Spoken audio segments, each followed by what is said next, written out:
Radhe Radhe friends, स्वागत है आपका अग्रवाल एजुकेशन में। मेरा नाम है सचिन और आज की वीडियो में आपको काफ़ी सारी नई चीज़ जानने को मिलेगी। जैसे उसका एक ट्रेलर मैं आपको दिखा देता हूँ। आपको जानने को मिलेगा कॉइन्स, यानी हर सिक्के के पीछे कोई ना कोई निशान होता है। जैसे किसी के पीछे डॉट का होता है, किसी के पीछे डायमंड का होता है, किसी के पीछे स्टार का होता है। उसका मतलब क्या होता है और दुनिया के किस होटल में सोने का आईपैड यानी सोने के एप्पल का टैबलेट यूज़ करने के लिए दिया जाता है, और कौन सा ऐसा देश है जिसने चांद पर पौधा उगा दिया, कौन सा ऐसे देश है जो चांद पर मकान बनाएगा, और भारत में चलने वाली सबसे ज़्यादा कार स्विफ्ट, उस कार का मतलब क्या है, यानी उस स्विफ्ट नाम का मतलब क्या है, और दुनिया का ऐसा पहला कौन सा रोबोट है जिसे किसी देश की नागरिकता मिल गई। और जो रोड पर योद्धाओं की मूर्तियाँ होती हैं घोड़ों पर, उसमें किसी घोड़े की दोनों टांगें ऊपर होती हैं, किसी घोड़े की दोनों टांगें नीचे होती हैं, किसी की एक टांग ऊपर होती है। तो उसका मतलब क्या होता है। और दुनिया का सबसे ज़्यादा मीठा सेब कहाँ पाया जाता है, यानी शहद से भी मीठा सेब कहाँ पाया जाता है। और मोदी जी से पहले नोटबंदी किसने की थी, और 5,000 और 10,000 का नोट भारत में बनना कब शुरू हुए और कब बंद हो गए, 10,000 के नोट कब बनना बंद हो गए, और 1 लीटर खून 10 लाख का किसका है और किस चीज़ में उसे यूज़ किया जाता है। तो ये सारी जानकारी आपको इस वीडियो में मिलेगी। उम्मीद करता हूँ आपको ट्रेलर पसंद आया होगा। तो इसी बात पे वीडियो को लाइक करके सब्सक्राइब बटन दबा देना। तो चलिए शुरू करते हैं आज की पिक्चर। तो चलिए शुरू करते हैं कॉइन्स यानी सिक्कों से। तो आपने देखा होगा हर सिक्के के पीछे कोई ना कोई निशान जरूर बना होता है। जैसे किसी सिक्के के पीछे डॉट यानी बिंदु का होता है, किसी सिक्के के पीछे डायमंड यानी हीरे का होता है, किसी के पीछे स्टार का होता है, और किसी के पीछे कोई निशान नहीं होता। तो इसका मतलब क्या होता है। इसका मतलब है कि भारत में सिक्के 4 जगह बनते हैं। वो कौन सी 4 जगह हैं? नोएडा, मुंबई, कोलकाता और हैदराबाद। तो इसको याद करने के लिए मैंने एक ट्रिक बनाई है। एक पिक्चर आई थी नमक हराम। तो नोएडा का N, मुंबई का M, कोलकाता का K और हैदराबाद का H, नमक हराम। तो याद हो गया नमक हराम। अब बात यह आती है कि ये कैसे पता चलेगा ये सिक्का नोएडा का है, ये सिक्का मुंबई का है। इसको याद करने के लिए भी मैंने एक ट्रिक बनाई है। तो वो क्या है, नोएडा की स्पेलिंग क्या होती है? NOI, और आई पे लगता है डॉट। तो याद हो गया, जिस सिक्के के पीछे डॉट है यानी कि बिंदु है, वो कहाँ बनता है? नोएडा में बनता है। तो अब बात करते हैं मुंबई की। मुंबई में बहुत सारे करोड़पति लोग रहते हैं, नीता अंबानी जी भी रहती हैं, और कहते हैं उनके फ़ोन में हीरा भी लगा हुआ है। तो ये भी याद हो गया, जिस सिक्के के पीछे डायमंड है वो कहाँ पे बनता है? वो मुंबई में बनता है। ठीक है। अब बात करते हैं कोलकाता की, जो सबसे आसान है। कोलकाता, तो जिसका कट गया उसका कुछ भी नहीं बचा, यानी कि जिस सिक्के के पीछे कोई निशान नहीं है वो कहाँ बना? वो कोलकाता में बनता है। ठीक है। अब बात करते हैं हैदराबाद की। तो हैदराबाद में बहुत सारे साउथ के सुपरस्टार्स रहते हैं। तो ये भी याद हो गया, स्टार जिस सिक्के के पीछे वो कहाँ बना? हैदराबाद में। तो नमक हराम यानी कि नोएडा का हो गया डॉट, मुंबई का हो गया डायमंड, और कोलकाता का हो गया कोई निशान नहीं, और हैदराबाद का स्टार। याद हो गया। आगे बढ़ते हैं। तो अब मैं आपको बताऊंगा कि दुनिया के किस होटल में सोने का आईपैड यानी कि सोने का एप्पल का टैबलेट यूज़ करने के लिए दिया जाता है।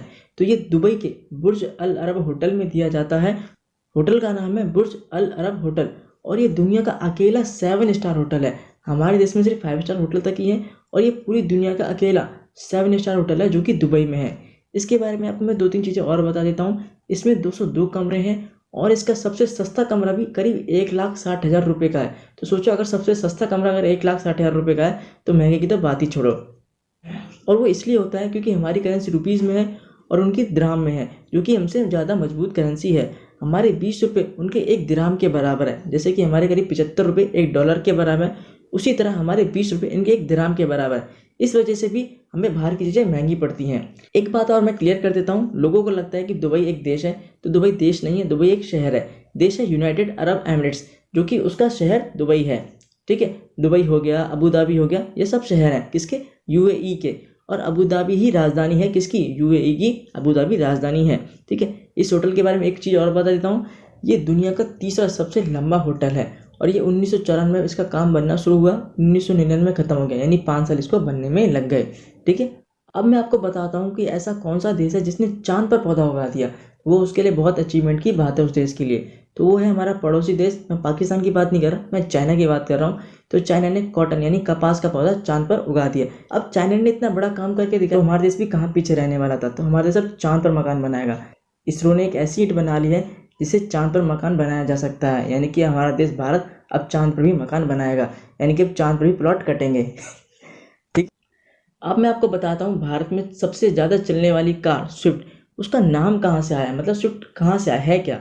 तो वो है फास्टेस्ट बर्ड, यानी कि सबसे तेज पक्षी है, जो कि ब्रिटेन में पाया जाता है, जैसे कि आप स्क्रीन पे देख पा रहे हैं। ठीक है। ये है फास्टेस्ट बर्ड यानी सबसे तेज पक्षी, जो कि ब्रिटेन में पाया जाता है। हालांकि स्विफ्ट को बनाया जापान की कंपनी ने है, लेकिन ये बर्ड से नाम लिया गया है जो कि ब्रिटेन में पाया जाता है। और जब स्विफ्ट की बात चली है तो एक बात और बता देता हूँ, जो स्विफ्ट थी वो भारत में 2005 में आई थी, 2005, यानी इसने 15 साल में काफ़ी तरक्की कर ली है। अब ज़्यादातर लोगों पे स्विफ्ट कार देखी जाती है। ठीक है, अब मैं आपको बताता हूँ पहला ऐसा रोबोट जिसको एक देश की नागरिकता मिली है, वो है रोबोट सोफिया, जो कि एक लेडी रोबोट है। इसे हांगकांग की कंपनी हांगकांग रोबोटिक्स ने बनाया है, लेकिन इसे 2017 में जो नागरिकता मिली, सिटीजनशिप मिली, वो सऊदी अरेबिया की मिली। बनाया से हांगकांग ने था, लेकिन इसे सिटीजनशिप जो मिली वो सऊदी अरेबिया की मिली। ठीक है, आगे बढ़ते हैं। अब मैं आपको एक ऐसी चीज़ के बारे में बताता हूँ जिसे आपने ज़रूर नज़रअंदाज कर दिया होगा। वो क्या है, आपने रोडों पर देखा होगा, घोड़ा होता है और उस पर योद्धा बैठा होता है, और किसी घोड़े की दोनों टांग ऊपर होती हैं, किसी की एक टांग ऊपर होती है, किसी की दोनों टांग नीचे होती हैं। उसका मतलब क्या होता है? तो अगर घोड़े की दोनों टांगें ऊपर हैं, इसका मतलब ये है कि योद्धा की जो मृत्यु हुई है वो युद्ध में हुई है। ठीक है, यानी कि वॉर में हुई है। और अगर घोड़े की एक टांग ऊपर हो तो उसका मतलब ये होता है कि योद्धा की मृत्यु युद्ध में तो नहीं हुई, लेकिन उसका कारण युद्ध में लगे घाव ही होते हैं। जैसे कि आप महाराणा प्रताप जी की मूर्ति में देख पा रहे हो, घोड़े के एक टांग ऊपर है। इसका मतलब ये है इनकी जो मृत्यु हुई वो युद्ध में तो नहीं हुई, लेकिन इसका जो कारण था वो युद्ध में लगे घाव ही थे।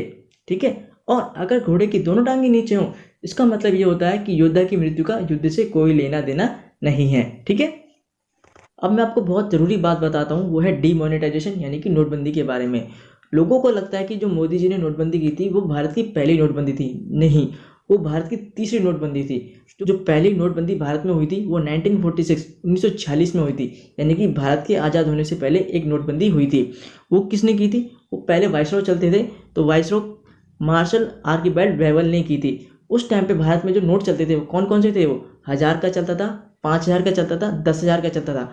तो उस वेवल ने ये तीनों ही नोट बंद करवा दिए थे 1946 में। तो वो पहली भारत की नोटबंदी थी। उसमें 5000, 10,000 के नोट भी बंद हो गए थे, यानी कि उस टाइम पे वो नोट चलते थे, आया था।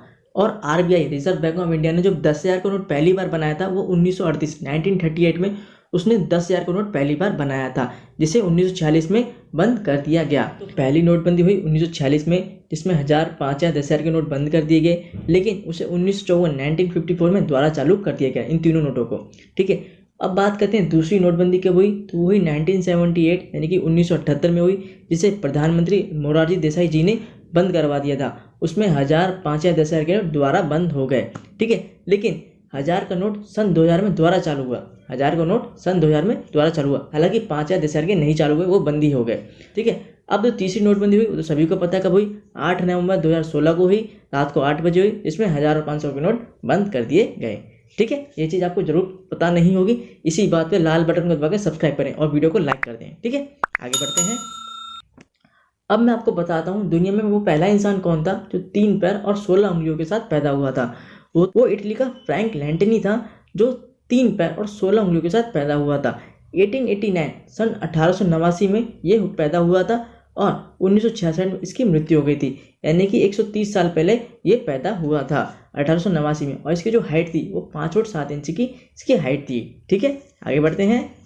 अब सबसे इम्पोर्टेंट क्वेश्चन जिसे मैंने थंबनेल पे भी लगाया था वो है कि 1 लीटर खून 10 लाख का, ये किसका खून है भाई? 1 लीटर खून 10 लाख का, और है तो इसमें ऐसा क्या है जो 1 लीटर खून 10 लाख का है? तो वह हॉर्स शू क्रेब। एक्चुअली इसकी जो शेप है वो घोड़े की नाल की जैसी है, इसी वजह से इस केकड़े का नाम रखा गया हॉर्स शू क्रेब। और ये नॉर्थ अमेरिका में पाया जाता है। इसका 1 लीटर खून 10 लाख का होता है। तो इसे यूज़ किस में किया जाता है? ये ब्लू कलर का होता है, इसे यूज़ किया जाता है जो भी बॉडी में कंटेमिनेंट्स आ जाते हैं उसको चेक करने के लिए, बैक्टीरिया को चेक करने के लिए, और बहुत सारी जीवनदायी मेडिसिन बनाने के लिए इसका यूज़ किया जाता है। बैक्टीरिया और जीवनदायी मेडिसिन बनाने में और कंटेमिनेंट जो बॉडी में आ जाते हैं उसको चेक करने के लिए इसका यूज़ किया जाता है। इसी वजह से 1 लीटर खून 10 लाख का है, और इसी वजह से इसकी स्मगलिंग भी बहुत ज़्यादा होती है इस केकड़े की। ठीक है, आगे बढ़ते हैं। तो अब मैं आपको बताता हूँ कि दुनिया का सबसे ज़्यादा मीठा सेब कहाँ पाया जाता है और वो कैसा होता है, किस रंग का होता है, और वो शहद से भी ज़्यादा मीठा होता है। तो वो चाइना में पाया जाता है, तिब्बत में एक्चुअली पाया जाता है। ठीक है, वो पर्पल कलर का होता है, ब्लैक एप्पल भी उसे कह देते हैं, और वो 50 युआन का होता है। चाइना में तो वहाँ की करेंसी युआन है, तो हमारे लिए 1 सेब 565 रुपये का पड़ेगा, यानी कि 1 सेब 565 का। भाई तू ही रख ले, ठीक, इतना महंगा वो 1 सेब हमें पड़ेगा, क्योंकि हमारी करेंसी जो है वीक है इसी वजह से। और ऐसी वीडियोस देखने के लिए वीडियो को लाइक करके लाल बटन को दबाकर सब्सक्राइब करें। आपने इस वीडियो में काफ़ी सारी नई चीज़ें जानी। मैं इस पर एक और पार्ट बनाऊंगा, एक वीडियो और बनाऊंगा, उसमें मैं काफ़ी सारी नई चीज़ें और लेके आऊँगा। ठीक है। सो फ्रेंड्स, आई होप ये वीडियो आपको पसंद आई होगी, तो प्लीज़ लाइक शेयर और सब्सक्राइब जरूर कर दीजिएगा। मिलते हैं अगले वीडियो में। राधे राधे।